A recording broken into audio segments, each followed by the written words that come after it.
One of the basic but false expectations people have in democracies is that they get to vote on the things that could change their lives forever. Nothing happens, we think, that reorders the lives of millions of people all at once without some sort of a referendum or an election or whatever. Now, things have never really worked that way, of course, and for a few generations now, since the advent of modern technology, that has become more and more evident. What happens in practice is that some new technology arrives and life changes forever all at once for countless people. In one generation, watching a movie meant driving down to the theater, buying a ticket in person. It meant, doing things like putting on clothes and interacting with other human beings. No alternative was imaginable. But then just a few years later, watching a movie is as simple as sitting inside your house, pressing a few buttons on a remote, or yelling commands at your remote like some sort of schizophrenic. It becomes archaic to think of anything else. So we're all used to this kind of rapid social change at this point. These massive shifts happen before anyone studies the effects that these new technologies might have on our brains or our interpersonal relationships. The changes just happen. And very quickly, we all take them for granted. And that's all very familiar. What's not familiar, what most people are not used to, is what happens when there's a rollback on all of this. What happens when a modern convenience, for one reason or another, suddenly just stops? Well, as of this week, that's no longer a hypothetical question. After screenwriters in Hollywood went on strike a few months ago, last Friday, the Screen Actors Guild joined them on the picket line. And the combined strike means that, for all intents and purposes, the entertainment industry in the United States has been shut down. Doesn't exist right now. The strike affects movies, television shows, video games, and more. It's the first time that this kind of strike has happened in more than 6 decades, I think, in our always online world of Netflix and Hulu and HBO Max and Xbox Live. This is unprecedented, and for some people, it's quite terrifying. For journalists and corporate media who spend more time glued to screens than anyone on the planet, what we're seeing is something of an extinction-level event. This is a catastrophe approximately on the scale of a Texas-sized asteroid hitting the Earth. Now, these journalists didn't care much about the explosion of that Russian gas pipeline, even though that might have caused a world war. They didn't care about the strange disappearance of the 911 call from Jeffrey Epstein's jail the night that he died, even though that raised a lot of questions, shall we say, about corruption at the highest levels of the federal government.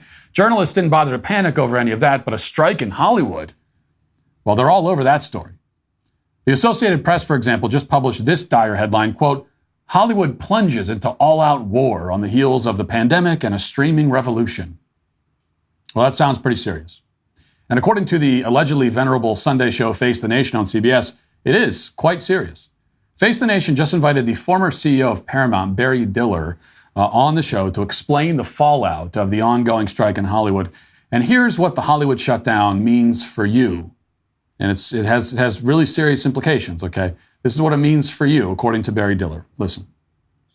At this moment, this kind of perfect storm, it's okay if it gets settled in the next month, but I'll posit what happens if it doesn't. And there doesn't seem to be enough trust and energy to get it settled soon.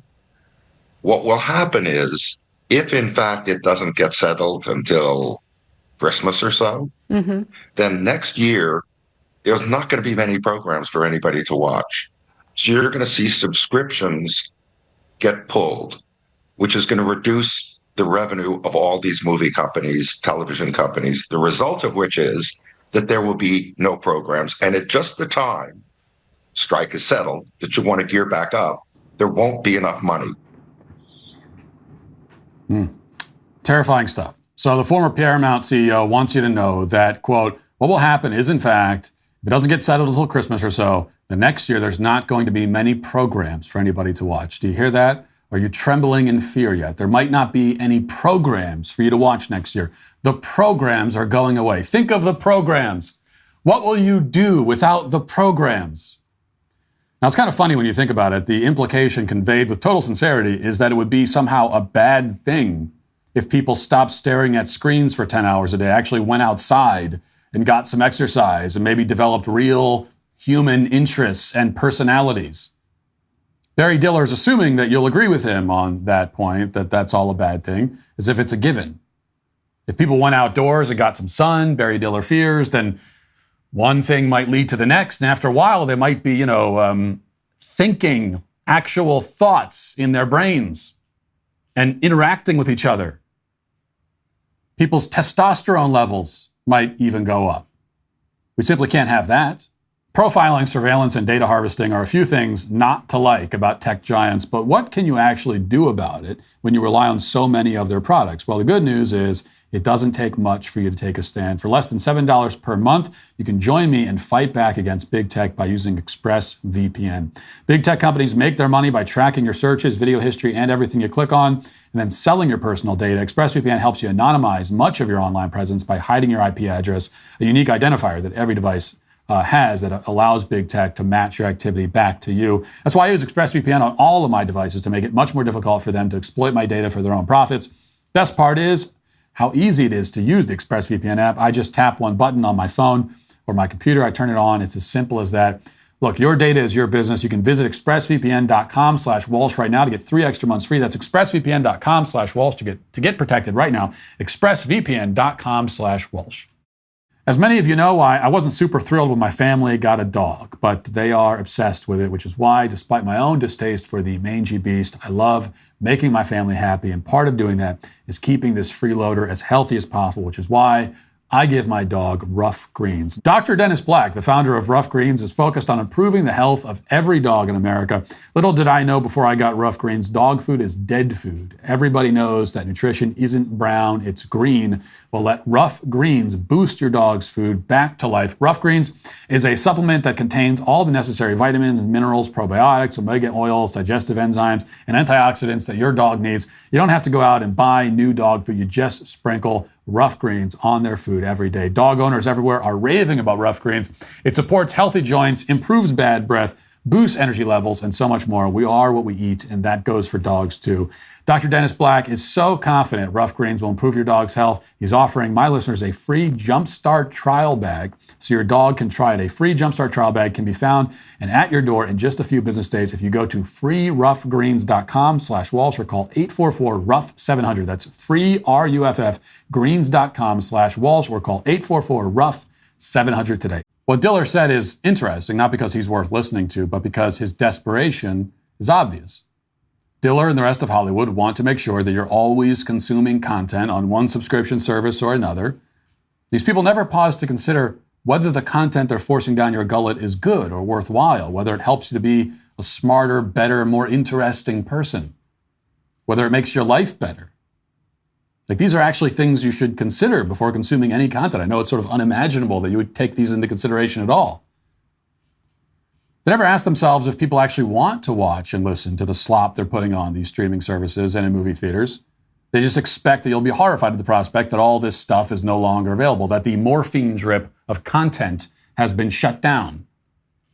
Unfortunately for these executives, in recent months, there have been a lot of data points that contradict their theory here. I mean, look at the pathetic box office returns of the new Flash movie or the Mission Impossible sequel that just came out, performing in a pretty mediocre way, at least when measured against expectations, or the Indiana Jones or Little Mermaid catastrophes. All of these failures reveal that people are growing weary of what Hollywood is producing. They're exhausted by it, bored of it. And the numbers make that clear. For example, The Flash had a budget of roughly $220 million, and as of the latest estimates, it's barely broken even. The latest Indiana Jones film cost around $300 million, made about as much in the global box office, so that's a wash. The latest Mission Impossible movie, meanwhile, had a budget of around $300 million as well. As of today, it's only made less than $250 million. Now, it's only been out for a week or two. But again, well below expectations. These kinds of shortfalls happening so consistently for big budget films are unheard of in Hollywood. I mean, it's bomb after bomb after bomb. So what's going on here? What could possibly explain these numbers? Rather than confront that question honestly, corporate media is rushing to blame, can you guess, COVID. According to the AP, quote, disaster loomed in Hollywood when COVID-19 in March 2020 shuttered movie theaters, emptied TV studios, and shut down all production. The recovery is still ongoing. Box office remains about 20 to 25% off the pre-pandemic pace. Now, in other words, by the media's telling, the problem isn't the content of these Hollywood movies. It's not that people are tired of woke propaganda or derivative storylines or franchises that tell one story repeating itself ad nauseum, never coming to a conclusion. That's not the problem. The problem is that more than 3 years ago, COVID happened, And that's what explains all this.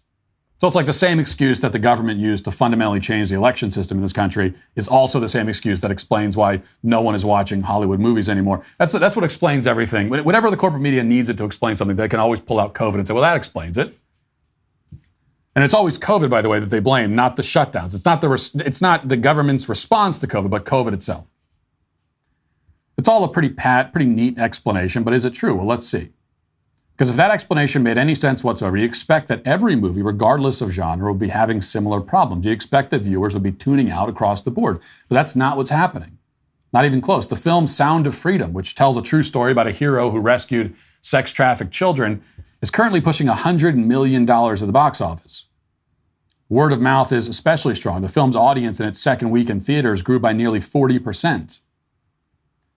And now you might say, well, it's $100 million. It's less than 200 to 300 million that, say, Indiana Jones made. You said that was a failure. But the difference is that Sound of Freedom managed to make all that money and build all that buzz on a shoestring budget of less than $15 million. That's 1.5. Somehow the pandemic from 3 years ago didn't cut into their revenues. How's that possible?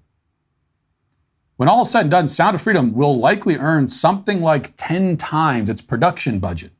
And to put that into perspective, for Indiana Jones 5 to earn 10 times its production budget, it would need to make $3 billion at the box office. And to put it simply, that ain't happening. As it happens, it's not just Sound of Freedom that's reaching a large audience on a small budget. The Christian horror film Nefarious managed to make it into the box office top 10 despite basically no marketing, no budget, no stars. Nefarious came out at the same time as the Super Mario movie and still managed to beat expectations. And there are many more examples of this. Also this year, of course, my own documentary, What is a Woman, became arguably the most viewed documentary of all time. Again, with very little marketing compared to something like Indiana Jones or Mission Impossible. So what explains all this? The answer is that people are still interested in films. They are still interested in the art form. The pandemic hasn't changed that, no matter what the AP and Hollywood executives tell you. What has changed is that people have grown tired of Hollywood. Mainstream films are redundant and hollow and blatantly politicized. It's an industry entirely out of ideas, and people are noticing. And they're also noticing that it treats its customers with contempt. That's what's really underpinning the crisis. And it's why, despite what the panic executives and journalists will tell you, the collapse of the mainstream entertainment industry would be no tragedy. In fact, it's a necessary step in the process of creating something sustainable, an industry that produces content people actually want to watch. And that industry is coming, whether the Hollywood executives and screenwriters want it or not. If you'd like to see what else I have to say, you can access my full show by going to dailywire.com or by going to the Matt Walsh Show Twitter page. Hope to see you there. Godspeed.